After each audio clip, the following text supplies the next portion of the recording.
Hello friends, నేను మీ Yamini. Welcome back to my channel home made వంటలు అండ్ బ్లాగ్స్. ఫ్రెండ్స్, మీకు జున్ను పాలు దొరికాయంటే అస్సలు వృధా చేయకండి.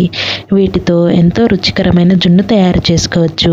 అంతేకాకుండా జున్ను పాలలో మన శరీరానికి ఉపయోగపడే ప్రోటీన్, కాల్షియం వంటి పోషకాలు పుష్కలంగా ఉంటాయి. కాబట్టి జున్ను పాలు దొరికినప్పుడు ఖచ్చితంగా ఇలా జున్నుని ప్రిపేర్ చేయండి. అందరూ ఇష్టంగా తింటారు.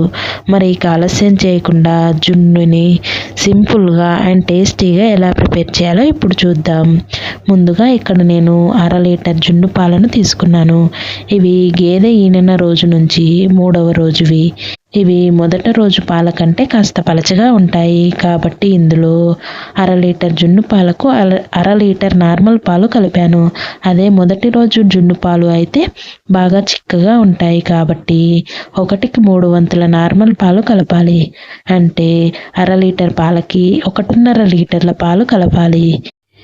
ఇవి 3వ రోజువి కాబట్టి 1/2 లీటర్ పాలకు 1/2 లీటర్ నార్మల్ పాలు కలిపాను.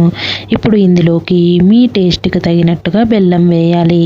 తర్వాత 1/2 టీ స్పూన్ మిరియాల పొడి వేసి బెల్లం మొత్తం కరిగేంత వరకు కరిగించాలి.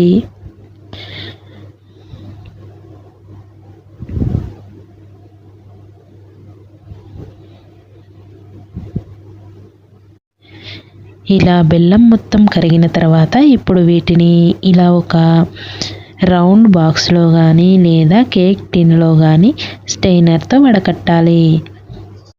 ఫ్రెండ్స్, ఈ లోపునది ఒక చిన్న రిక్వెస్ట్. ఈ వీడియో నచ్చితే లైక్ చేసి మీ ఫ్రెండ్స్ అండ్ ఫ్యామిలీ మెంబర్స్కి షేర్ చేసి ఇలాంటి మరెన్నో మంచి మంచి రెసిపీస్ కోసం మన ఛానల్ని సబ్స్క్రైబ్ చేసి నన్ను సపోర్ట్ చేయండి. ఇలా వడపోసుకున్న తర్వాత ఇప్పుడు స్టవ్ మీద ఒక గిన్నె పెట్టుకొని అందులో 2 గ్లాసుల వరకు నీళ్లు పోయాలి. తర్వాత ఇలా ఒక స్టాండ్ని పెట్టుకొని దీని మీద మనం ముందుగా ప్రిపేర్ చేసుకున్న పాల గిన్నెను పెట్టుకోవాలి. తర్వాత మూత పెట్టి ఒక 30 నిమిషాల పాటు మీడియం ఫ్లేమ్లో ఉడికించాలి. 30 నిమిషాల తర్వాత మూత తీసి ఒకసారి చెక్ చేసుకోవాలి. ఇలా నైఫ్తో కానీ లేదా ఫోర్క్తో కానీ ఇలా మధ్యలో గుచ్చి చూసినప్పుడు స్పూన్కి ఏమీ అంటుకోకపోతే జున్ను రెడీ అయినట్లే. ఇప్పుడు స్టవ్ ఆఫ్ చేసి పక్కకు దించుకొని పూర్తిగా చల్లారనివ్వాలి. పూర్తిగా చల్లారిన తర్వాత ఒక 2 గంటల పాటు ఫ్రిడ్జ్లో పెట్టుకుంటే ఈజీగా డీమోల్ట్ అవుతుంది. నేనైతే ఫ్రిడ్జ్లో పెట్టలేదు. ఇలా పూర్తిగా చల్లారిన తర్వాత నైఫ్తో చుట్టూ ఇలా లూజ్ చేశాను.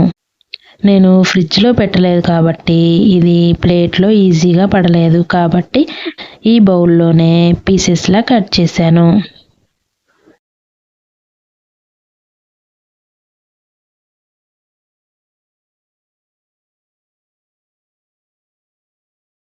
చూడండి ఎంత బాగా వచ్చిందో. మీరైతే ఫ్రిడ్జ్లో పెట్టుకునే 2 గంటల తర్వాత తీయండి, ఈజీగా వస్తుంది. ఈసారి మీ దగ్గర జున్ను పాలు ఉన్నప్పుడు ఈ రెసిపీని తప్పకుండా ట్రై చేయండి. Thank you for watching.